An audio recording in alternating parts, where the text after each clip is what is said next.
Chapter 5.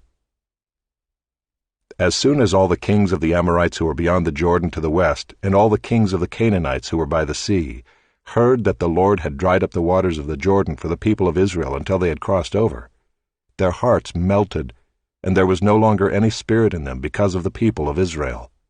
At that time the Lord said to Joshua, "Make flint knives and circumcise the sons of Israel a second time."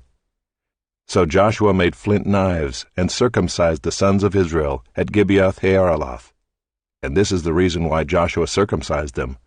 All the males of the people who came out of Egypt, all the men of war, had died in the wilderness on the way after they had come out of Egypt.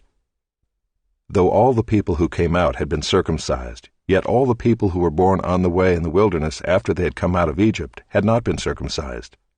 For the people of Israel walked 40 years in the wilderness, until all the nation, the men of war who came out of Egypt, perished, because they did not obey the voice of the Lord.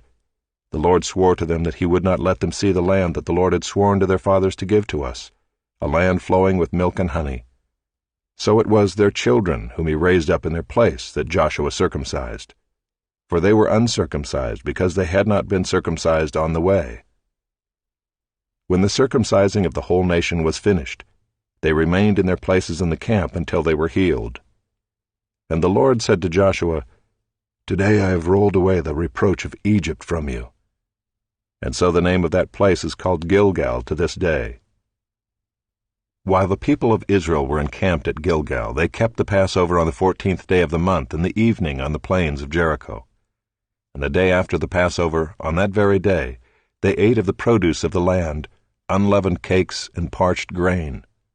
And the manna ceased the day after they ate of the produce of the land, and there was no longer manna for the people of Israel, but they ate of the fruit of the land of Canaan that year.